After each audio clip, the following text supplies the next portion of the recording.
నీ ఎక్కడెక్కడ అది ఒక్కొక్కసారి క్లేశాన్నో దుఃఖాన్నో మరొక ఇతరులకు ఇబ్బందినో కలిగించే స్థితి ఏర్పడుతుంటే అప్పుడు అది ఏ ప్రభావం వల్ల ఆ రకమైనటువంటి వంకర తిరుగుతోంది, దాన్ని ఎట్లా సరి చేసుకుంటే మళ్ళీ ఆ లోపం తొలగించుకోవచ్చును అనేది తెలుసుకోవడం కోసం they use to get back to the అష్టాక్షరి మహామంత్రం.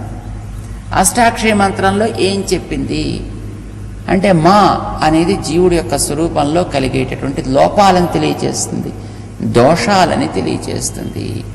ఈ దోషాలనేవి ఏర్పడతాయి ప్రకృతి ప్రభావం చేత, కర్మ సంపర్కం చేత. కానీ వాటిని తొలగించడం ఎట్లా? దానికి ముందు ఒక అక్షరం ఏర్పడింది, నా మహ. మహా అనేటటువంటిది ఏదో మృత్యు సమమైనది. నా మా ఇది అమృత రస గుళిక లాంటిది ఇది అంటారన్నమాట.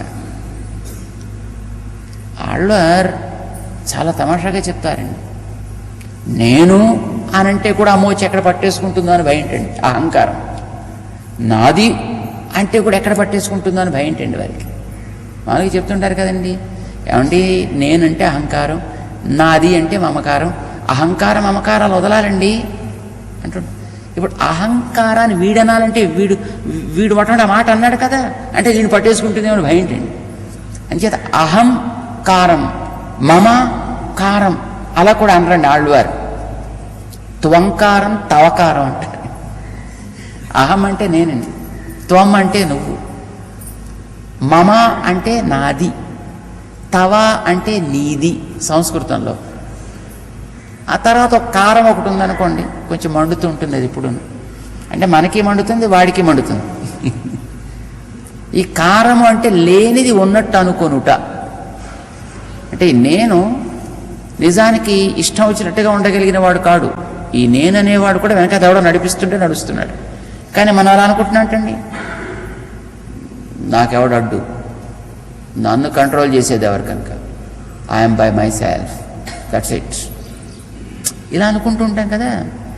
ఇలాగా శరీరాన్ని చూసి, ఈ శరీర లక్షణాలని చూసి ఇది నేను అని అనేసుకుంటూ ఉంటాం, నన్ను స్వతంత్రుడిగా భావిస్తుంటాం. ఇవి రెండు దోషాలే. నిజానికి మన శరీరము కాదు, మనం అనుకున్నట్టుగా మనం ఉండలేము. ఇవి రెండు తప్పుడు అహంకారం, తప్పుడు భావాలు. అంటే నేను కాని దానిని నేను అనుకొనుట, ఇది అహంకారం. స్వతంత్రము కాని దానిని స్వతంత్రము అని అనుకొనుట, ఇది అహంకారం. అహం మంచిదండి, కారం కలిస్తే చెడ్డదండి. అహం అహంగా ఉన్నంత వరకు ఏం మండదండి, కారం కలిగితేనే మండుతుంది. అహంకారం చెడ్డది, అహం చెడ్డది కాదు. అహం వాణ్ణి గుర్తించగలిగినంత వరకు చాలా అమృతమయమైనది. వాడిని గుర్తించలేదు అంటే అది చెడ్డదవుతుంది. ఇది మనకి తెలియాలి. అందుకే నమ్మాళ్ళు వారు అంటారు, ఏమో మళ్ళీ నేను అహం అనగా నాకెక్కడ పట్టేసుకుంటుందో అని భయం వేసింది వారికి. నాది అనే భావం పోవాలి అంటే, ఏమో నాది అని చెప్పాలంటే కూడా భయం వేసిపోయి, ఏమండి మీరు మీది అనే భావం వదలండి. నీర్ నుమదు ఎన్నివై వేర్ ముదల్ మాయిత్ இறை சேர்மின் உயர்க்கு அதன் நேர் நிலை இல்லை. ఆత్మోజ్జీవనానికి మీలో చిన్న మార్పు కలిగితే చాలండి. It's so simple but very difficult. ఏమిటి సింపుల్ అంటే, నేను అనే చోట ఇది దేవుడు లోపలుండి నడిపిస్తున్నాడు, ఇది వాడి అంగము. నాది అని దేని అనుకుంటున్నావో ఇది నిజానికి నాది కాదు, దేవుడు కదా నా వెనక ఉండి నన్ను వాడి వస్తువుగా చేసుకున్నప్పుడు దీనికి సంబంధించినని వాడివి అయ్యాయి కనుక ఇవన్నీ వాడివి అయిపోయాయి. శాస్త్రం అంతా ఇంతేనండి మొత్తం. ఎంత కష్టం అండి. ఏమండి నాది కాదు నేను కాదు అనుకోమంటారండి. ఎంతకాలం అనుకుంటే సరిపోతుందండి? మరి కాదన్నప్పుడు ఎంతకాలం? ఎప్పుడు జీవితాంతం అనుకుంటూనే ఉండాలి. నువ్వు ఉన్నంత వరకు అనుకుంటూనే ఉండాలి. ఎంతవరకు అనుకుంటామండి? ఉన్నప్పుడు కూడా అనుకోలేము. ఒకవేళ కూర్చున్నప్పుడు ఇంకా మళ్ళీ లేస్తే బాగుండదు కనుక అనుకుంటున్నా, లేవగానే ఒకసారి దులుపుకోగానే మొత్తం పోతున్నాను అనమాట అంతా. అక్కడతోటి చెల్లు అక్కడ దాకా వెళ్ళగానే ఎక్కడ ఏమండి ఇప్పుడు నేనేం చేయాలి, ఏదో నా ఈ వస్తువు ఎక్కడ, నా ఆ వస్తువు ఎక్కడ, నాకు అది కావాలి, నాకు మళ్ళీ ఇది కావాలి, వెంటనే మళ్ళీ నా వచ్చి మీద పోతున్నాను. చాలా కష్టం అండి అసలు చెప్పడం సుఖం అండి. కానీ ఈ భావన లోపల నిలబట్టడం అనేటువంటి it's not an easy task. చాలా కష్టం. ఎలా కష్టం? రావణాసురుని చూడొకసారి తెలుస్తుంది నీకు, హిరణ్యకశిపుణ్ణి చూడొకసారి తెలుస్తుంది, హిరణ్యాక్షుణ్ణి చూడొకసారి నీకు తెలుస్తుంది, కంసుడిని చూడొకసారి తెలుస్తుంది, అదిగో శిశుపాలుడు గారిని ఒకసారి చూడు నీకు తెలుస్తుంది. ఒక్కొక్కరి దగ్గర ఎట్లా అనిపిస్తుందో చూడు. ఆ దుర్యోధనుని చూడు, ఆ దుశ్శాసనుని చూడు, ఆ శకునిని చూడు. ఒక్కొక్కరి దగ్గర ఒక్కొక్క రకంగా ఈ భావం కదండి. చేత వాళ్ళు అన్ని గ్రంథాలు చదివేవారండి. కానీ ఆ గ్రంథం చదివేటప్పుడు ఏ ఏ అంశానికి అది వివరణము అంటే, ఓ ఆ క్యారెక్టర్, ఈ హిట్లర్ గారు ఇట్లా పనిచేస్తున్నాడా చూశారండి. మంత్రంలో ఆ మకారం యొక్క అర్థం వాడిలో ఎట్లా స్పష్టంగా తెలుస్తుందో అని ఏది చదివినా they use to link it up with the మంత్ర. ఇప్పుడు వాళ్ళు ప్రపంచంలో ఏం మానతారండి? ఏం మానలే. కానీ దేంట్లోనూ లేరు వాళ్ళకి.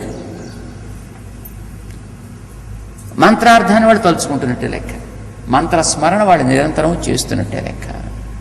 మన ఉద్దేశం ఏంటి? మంత్రం చేయడం అంటే శుభ్రంగా చక్కగా బిగించుకుని కాళ్ళు చేతులను ఒళ్ళును కూర్చొని అక్కడి నుంచి కూర్చుని ఓం ఓం ఓం ఓం అంటే మంత్రం చేస్తున్నట్టు లెక్క.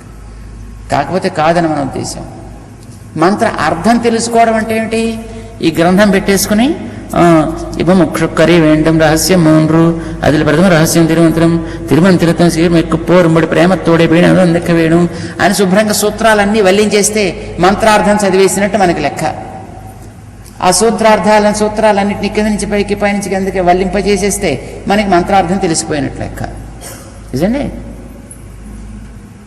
మంత్రార్థం తెలియడం అంటే అదే అర్థం. మంత్రం చదవడం అంటే అదే మంత్రం చదవడం అంటే. అది నీ నిత్య జీవితంలో నీ మనస్సులో అభ్యాసానికి అందాలి. Not physically. ఫిజికల్లీ చదువుతూ కూర్చుంటే నీకు ఇతర పనులు జరగవు. దేవుణ్ణి అలా పట్టేసి కూర్చుంటే ఇంకా మన తిండి ఎక్కడి నుంచి వస్తుంది నీకు? మంత్ర అర్థం తెలియడం అంటే వెళ్ళిపోయి గుళ్ళు కూర్చోవడం, దేవుని గట్టిగా కాళ్ళు పట్టేసుకుని దేవుడు ఇక కథలకు ఏదో అది ఇప్పుడు ఎవరో ఒకళ్ళు పాట పాడుతుండేవారు. అమ్మాయి, ఎన్నాళ్లకు నాకు నువ్వు దొరికితివయ్యా, పట్టి తిని ఇక నిన్ను వదలను, పట్టి ఇక నిన్ను విడువాను అని చదువుతూ ఏదో పాట ఎవరో పాడుతుండేవారండి. సరిగ్గా జ్ఞాపకం లేదు పాట. అమ్మ, ఎంతకాలంగా నా దొరికామా ఇప్పటికి ఎంతకాలం దొరికాం, ఇక వదిలేపేసినప్పుడు ఆయన పడిపోతాడు, మనం పడిపోతాం. Not holding physically, not chanting orally.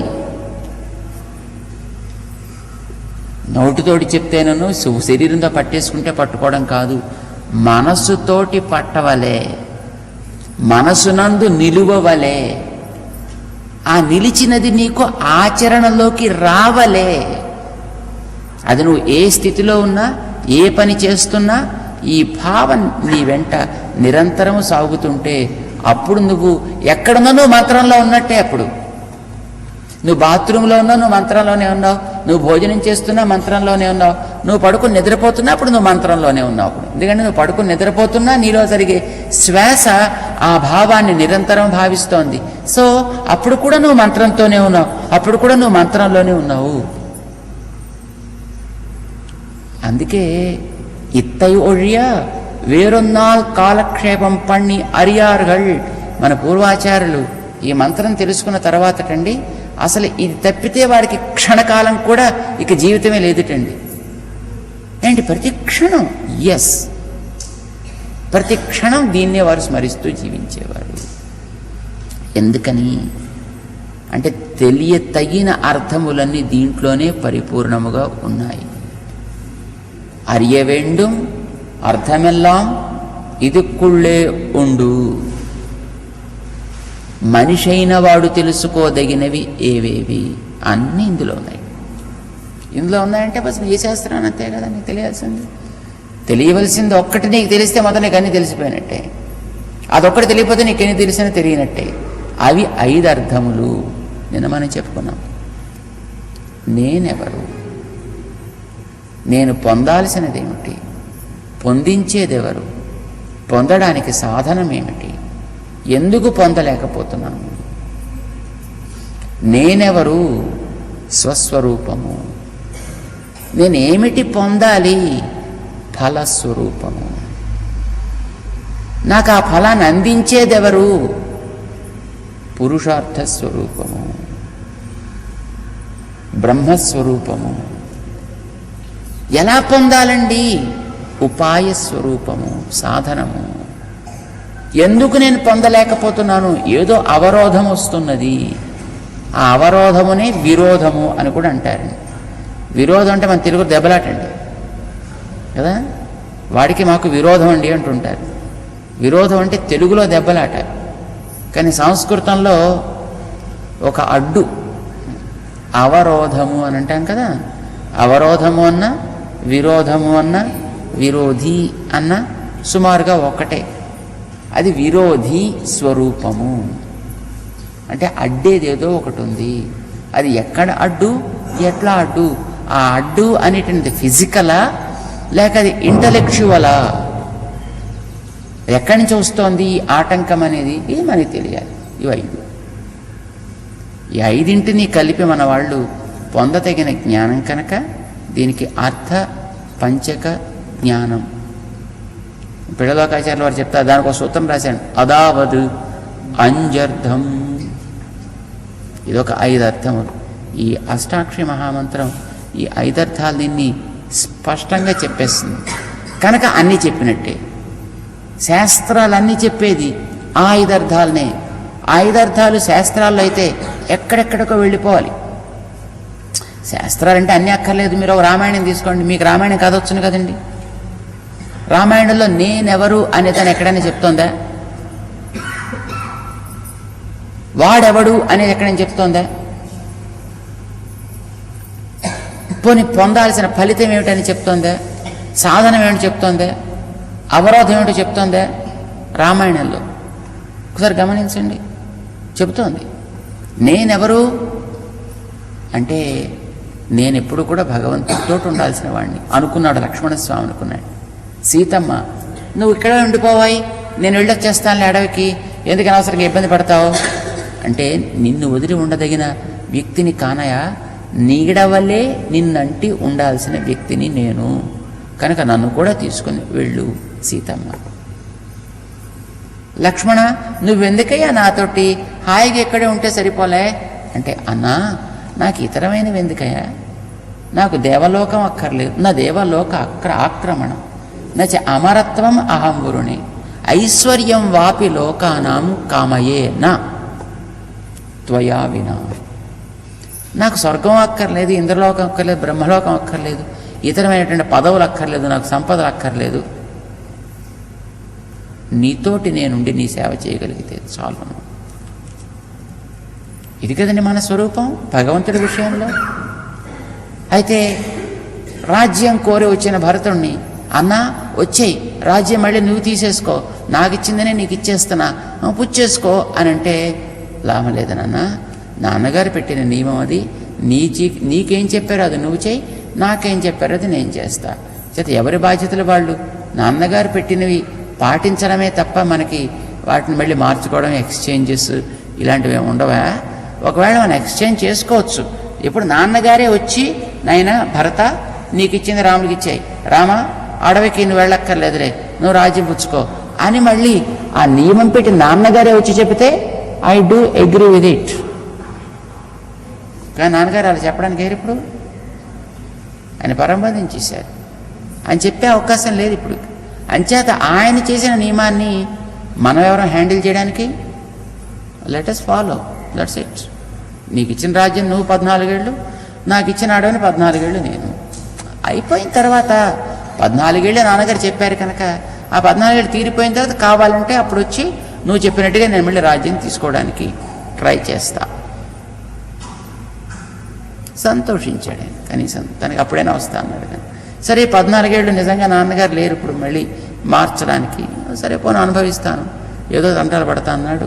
తను రాముడిలాగే వేషం వేసేసుకున్నాడు, రాముడిలాగే కుటీరం కట్టుకున్నాడు.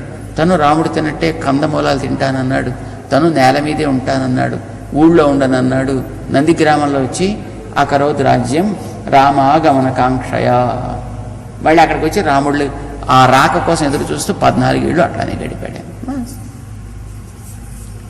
ఇది జీవుడి యొక్క అంటే తనకిష్టం తనకు అయిష్టం అనే ప్రశ్నలు పక్కన పెట్టి రాముడు చెప్పాడు, ఇది నియమం, 14 ఏళ్ళు నువ్వు రాజ్యంలో ఉండాల్సిందే, బీ దేర్, పాదుకలు కావాలంటే తీసుకో, ఆరాధించుకో. ఓకే, ఇది జీవుడి స్వరూపం. సేవ చేయాలి, దేవుడి సేవ చేయాలి, కానీ ఆ దేవుడి సేవ ఎట్లా చేయాలో నిరూపించాడు.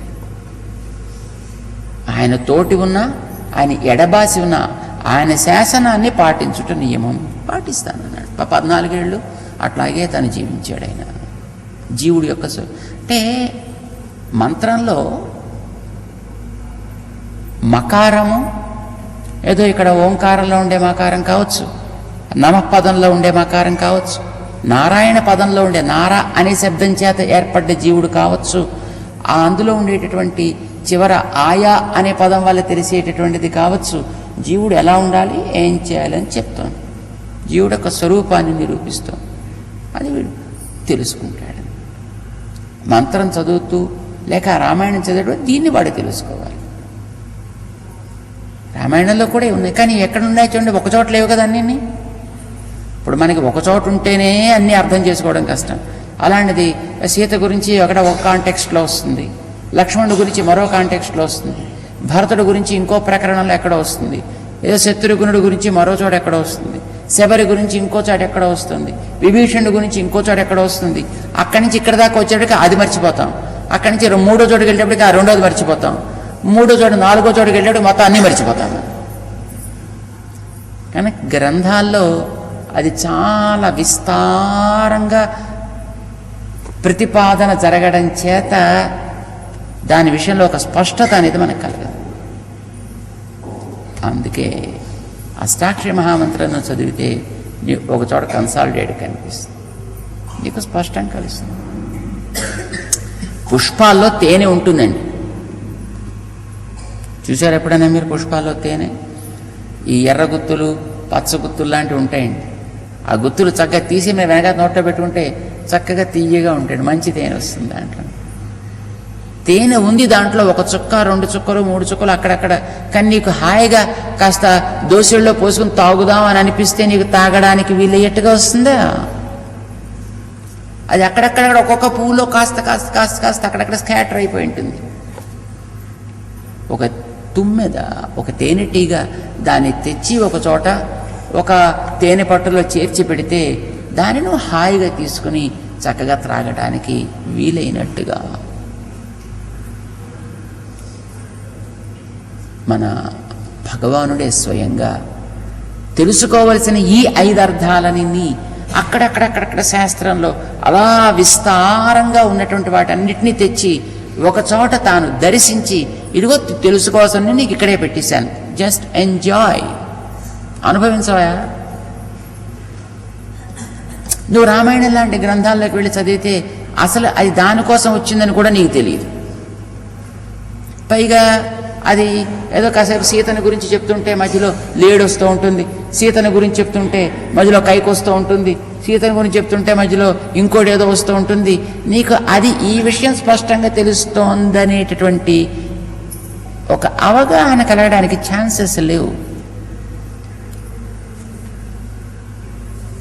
మంత్రంలోకి వస్తే నీకు అది స్పష్టం. మీరు పుష్పంలోకి వెళ్ళారనుకోండి, అక్కడ తేనె తాగాలి అంటే మీరు ఆ పువ్వుని ఇలా తీసి నోట్లో పెట్టుకోబోయేటప్పుడు అందులో 2 పురుగులు చిన్న చిన్నవి ఇలా ఇలా తిరుగుతూ ఉండొచ్చు. వాటి పెద్ద పెద్ద జంతువుల్ని నవిలిసే వాళ్ళ సంగతి అలా వదిలిపెట్టండి. అయితే ఆ పెద్ద జంతువులు నవిలేసేవాడు కూడా మళ్ళీ పురుగుని చూస్తే చీ అంటారండి వాళ్ళు. ఇది అంటే వాడి దృష్టికి ఇది ఆందని, వాడికి కొంచెం ఈ నీడ్స్ మాస్. అంచేత నీకు తేనె పుష్పంలో ఉన్న అక్కడ కొన్ని ప్రాబ్లమ్స్ ఉన్నాయి, అక్కడ కదా కొన్ని అవరోధాలు ఉన్నాయి, నీకు స్పష్టంగా గ్రహించేటటువంటి ఛాన్స్ లేదు. అంచేత నీకు అక్కడి నుంచి ఈ స్పష్టత దొరకడం కష్టం తేనె త్రాగడంలో. ది సేమ్ ఫ్యాషన్ అర్థాలు నీకు రామాయణం చదివి తెలుస్తాయి, భారతం చదివి తెలుస్తాయి, భాగవతం చదివి తెలుస్తాయి, వేదాలు చదివిన తెలుస్తాయి, ఉపనిషత్తులు చదివిన తెలుస్తాయి. ఇతరమైనటువంటి నీ జీవితంలో కూడా తెలుసుకోవడానికి దేర్ ఈజ్ ఎవ్రీ ఛాన్స్. మన జీవితంలో కూడా మన స్వరూపాన్ని మనం తెలుసుకోలేమండి. మన ఆయా సన్నివేశాల ద్వారా ఎక్కడో ఒక వ్యక్తిని చూస్తున్నాడు, మంచి యారోగెంట్గా ఉంటాడు, చెప్పిన మాట ఒక్కటే మంచి, వాడు బుర్రలోకి ఎక్కనే ఎక్కదు. బట్ అలాంటప్పుడు నీకు ఓహో ఇది ఉండదగిన లక్షణం కాదు. ఒకటి దగ్గర చక్కగా ఉంటాడు, అందరూ ప్రేమిస్తారు వాడిని, మంచిగా ఉంటాడు, ఉదారంగా ఉంటాడు, చక్కటి మాటలు మాట్లాడతాడు, అన్ని చెబితే వినేట్టుగా ఉంటాడు, తెలుసుకునే ప్రయత్నం చేస్తాడు, వాడిని ఎవరో వదలరు, అందరూ కూడా వాడిని ఇష్టపడతారు. ఓహో ఇలా ఉండవలేను, అలా ఉండకూడదు తెలియటలే నీకు. రామాయణం చదివినప్పుడు అయ్యో రాముళ్ళ ఉండాలండి, మంచిగా ఉండాలండి, రావణాసురులా ఉండకూడదని తెలియటలే. ఏ భారతం చదివితే అమ్మో దుర్యోధనులా ఉండకూడదు, దుశ్శాసనులా ఉండకూడదు, అయ్యో పాండవుల్లో ఉండాలండి అని అనిపించటలా. నీకు జీవితంలో కూడా ఒక్కొక్క సమయంలో ఒక్కొక్క సందర్భంలో ఎలా ఉండదగును ఎలా ఉండదగదు అని నీకు తెలుస్తున్నాయి. కానీ దాన్ని నీకు అన్వయించుకుని నీ జీవితాన్ని అట్లా సెట్ చేసుకోవడం అనేటటువంటిది ప్రతివాడికి సాధ్యమా? కాదు. అందుకు నీకు ఉపదేశం కావాలి, అన్నీ ఒకచోటకి తెచ్చి చెప్పాలి, అందుకు నీకు మంత్రం కావాలి. అంచేత 5 అర్థాలే ప్రపంచం అంతా మొత్తం ఏ చదివినా ఎక్కడికి వెళ్ళినా ఎవ్రీథింగ్ ఈజ్ జస్ట్ ఇందులో ఉంటుంది. It encompasses everything. కానీ అది నీకు అందులో ఎత్తి చూపించేవాడు కావాలి, అందులోంచి నీకు దాన్ని ఉద్ధరించి అందించేవాడు. అందుకు నీకు ఉపదేశం అవసరం. అందుకే మన పూర్వాచార్యులు దీనిని గురుముఖతః నేర్చుకుని నిరంతరము దాన్ని స్మరించి, ఆ స్మరించిన దాన్ని జీవితంలో ఎప్పుడూ అప్లై చేసుకోగలిగేవారు.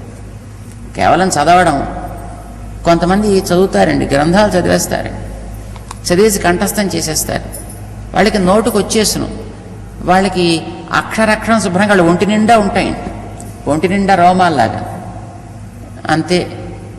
ఆచరణలోకి రాదు, ఉపయోగం లేదన్నమాట. నీకు ఆచరణలోకి కూడా రావాలి. వచ్చినప్పుడు నీ జీవితం ధన్యమవుతుంది. తెలియాల్సిన 5 తెలిస్తే అన్నీ తెలిసినట్టే అని అంటారు కనుక ఆ 5 ఇందాక మనం అనుకున్నామే, నేనంటే ఏమి, వాడంటే ఏమి, సాధనమేమి, ఫలమేమి, అవరోధమేమి, దేనికనే నీకు కావాలి అని అనుకున్నాం కదా. నీ లౌకిక జీవితానికి కావాలి, ధార్మిక జీవితానికి కావాలి, వైదిక జీవితానికి కావాలి, ఆధ్యాత్మిక జీవితానికి కూడా కావాలి. ఇది మంత్రాలన్నింటినీ కూడా ప్రకాశింపచేయగలిగినటువంటి, ఆయా మంత్రాల్లో ఒకవేళ ఏవైనా చిన్న చితుకు మనకి తెలియక లోపాలు చేసినా వాటిని జాగ్రత్తగా ఇది సవరించి కావలసిన లభించాల్సిన ఫలితాన్ని ఇచ్చేది కనుక దీన్ని మంత్ర రాజము అని అన్నారు. రాజు అనంటే రంజింపచేసేవాడు అని కదా అర్థం. తన ప్రజలలో అవసరాలేమిటో చూసి వాటిని ఇచ్చి, లోపాలేమిటో పూరించి, వాళ్ళకి ఇష్టాలని ఇచ్చి కష్టాలని తొలగించేవాడెవడో అలాంటి వాడిని మనం రాజు అని అంటాం. పరిపాలకుడు అన్నమాట. ఈ నారాయణ మహామంత్రం అట్లా మిగిలిన మంత్రాలన్నింటిలోనూ ఉండేటటువంటి లోపాలని తీర్చగలిగినది, కావలసిన వాటిని మనకి ఏవేవి అవసరమైతే వాటన్నిటినీ ఇవ్వగలిగినది కనుక దీనికి మంత్ర రాజము అని పేరు పెట్టారు. కావలసినవి అవసరం లేనివి అందరికీ ఒకే రకంగా ఉండవు. ఒక్కొక్క స్థాయిలో వాళ్ళకి కావలసినవి వేరు, అవసరం లేనివి వేరు వేరే ఉంటాయి. మనలాంటి వాళ్ళంతా ఉన్నాం అనుకోండి, మనకి కావలసింది వేరు, మనకి తొలగాల్సినది వేరు. మనకందరికీ కావలసినది భోజనం, ధనం, ఉండడానికి ఒక మంచి ఇల్లు, కట్టుకోవడానికి చక్కటి వస్త్రాలు, తిరగడానికి మంచి కార్లు, ఇంకా ఏమైనా అప్పుడప్పుడు సరదా పుడితే ఏమైనా కాస్త చేసుకోవడానికి ఏమైనా కొంత. మనకు కావలసినవి ఈ లోకంలో ప్రాపంచికమైనటువంటి సుఖాలు. మనకు అక్కర్లేనివేమిటి? మనకి కష్టాలు రావద్దు, మరీ ఎండ ఎక్కువ ఉండకూడదు, మరీ చలి ఎక్కువ ఉండకూడదు, మరీ గాలి ఎక్కువ ఉండకూడదు, మరీ వేడి ఎక్కువ ఉండకూడదు, మరీ చలి ఎక్కువ చల్లగా ఎక్కువ ఉండకూడదు, శత్రువులు ఉండకూడదు, మనకేమైనా కష్టాలు రాకూడదు. ఇలాగా లోకంలో ఉండేటటువంటి ఏ సుఖాలో అవన్నీ మనకి కావలసినవి అపేక్షితములు అని అంటారు. వీటికి ఆటంకంగా ఉండేవేవో అవి మనకు అవసరం లేదు కనుక అవి తొలగాలి, ఇవి కావాలి. అవి తొలగి ఇవి పొందడాన్ని రక్షణ అని అంటుంటారు. జనరల్గా ఇష్టం లేనిది దూరం చేయడం, అవసరమైంది ఇవ్వటం, ఇవి రెండు చేస్తే దానిని ఆ చేసేటటువంటి వ్యక్తిని రక్షకుడు అని అంటారు. ఆయన చేసే పని రక్షణ అని అంటుంటారు అన్నమాట. సో ఇది చేస్తే వాడు పరిపాలకుడు అవుతాడు ప్రజల విషయంలో. మరి కొంతమంది ఏదో కొంచెం బుద్ధిమంతులైనటువంటి మీలాంటి మహానుభావులు ఉన్నారనుకోండి, అంటే మీరు మామూలు వాళ్ళ లాంటి వాళ్ళు కారు కదా, మీరు మిగతా వాళ్ళకంటే ఒక మెట్టు పైన ఉన్నవాళ్ళు. చేత మిమ్మల్ని ముముక్షువులు అని అంటారు. ముముక్షువులు అంటే మనకు ఉండేటటువంటి కర్మ బంధాలు తొలగాలి అని కోరుకునే వాళ్ళని ముముక్షువులు అంటారు. లోకంలో మనుషులు రెండు రకాలుగానే కేటగరైజ్ చేయొచ్చండి. ముముక్షువులు, బుభుక్షువులు అని. బుభుక్షువులు అంటే భోజనం కోసం బతికేవాళ్ళు, అంటే వాళ్ళ లక్ష్యం భోజనమే. ఏది చేసినా దానికే అనుకూలంగా ఉండేట్టుగా చేస్తారు. వాళ్ళని బుభుక్షువులు అని అంటారు. కొంతమంది ముముక్షువులు, వాళ్ళకి కర్మబంధం తొలగాలి అనే కోరికతోటి, చాలా మంచిగా ఉండాలనే కోరికతోటి వాళ్ళు జీవిస్తారు. దానికి అవసరమైనప్పుడు భోజనం చేస్తారు. మొదటి వాళ్ళు భోజనం కోసం మిగతా పనులు, దేవుడైనా వాళ్ళకి భోజనం కోసమనే, మరొకటైనా భోజనం కోసమనే. వీడికి ఒక లక్ష్యం ఉంటుంది, భోజనాదులని దానికి తగ్గట్టుగా ఉంటాయన్నమాట. చేత లోకంలో ఇలా రెండు రకాలుగానే ఉంటారు. మామూలుగా భోజనం కోసం బతికే వాళ్ళకంటే ముముక్షువులు అంటే ఒక మెట్టు పైన ఉన్నవాళ్ళు అని అర్థం కదండి. అందుచేత ముముక్షువులకి కావలసినవి వేరే ఉంటాయి, అక్కర్లేనివి వేరే ఉంటాయి. ముముక్షువులైన వాళ్ళు ఏం కోరుకుంటుంటారు? నాకు ఏ రకమైనటువంటి కర్మ లేపనము లేకుండా అవన్నీ కూడా తొలగిపోతే బాగుండును, కావలసినది ఏమిటి? భగవంతుని యొక్క సేవ మరింత బాగా జరిగితే బాగుండును, కైంకర్యము నేను చేయదలుచుకున్నది మరింత బాగా చేయగలిగితే బాగుండును. భగవత్ సన్నిధానంలో కొందరు ఉంటారు, జీవుల్లోనే నిత్యసూరులు ముక్తులు అని అంటారు వాళ్ళని.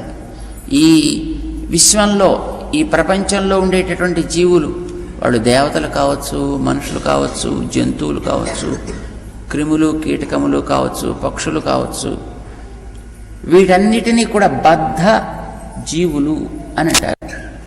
మనం కూడా బద్ధ జీవులమే. మనమే కాదు, దేవతలంతా కూడా బద్ధ జీవులే, ఇంద్రాదులు కూడా బద్ధ జీవులే, రుద్రాదులు కూడా బద్ధ జీవులే, బ్రహ్మాదులు కూడా బద్ధ జీవులే. అంటే అతి చిన్న క్రిమి కీటం దగ్గర నుంచి ఆరంభిస్తే చతుర్ముఖ బ్రహ్మగారి దాకా ఉండే వాళ్ళందరూ కూడా కర్మ వశవర్తిన అంటారు మన ఋషులు. కర్మ అనేటటువంటి ఒక బంధానికి కట్టుబడి ఉన్నవాళ్ళు. అయితే ఆ కట్టినటువంటి కట్టులో తేడాలు ఉంటాయి. చెట్లలోనూ చేమల్లోనూ ఉండేటటువంటి జీవులకి కదలగలిగే యోగ్యత లేకుండా వాళ్ళు కట్టి అక్కడ పెడితే ఉన్నారు. మరి మనలాంటి వాళ్ళం కదలగలిగి ఉన్నాం, కానీ దానికి కొంత హద్దుకు లోబడే. కానీ పక్షుల్లాంటివి హాయిగా ఎగిరిపోగలిగేటట్టుగా అవి ఉన్నాయి, మనకంటే కొంచెం మంచిగాను.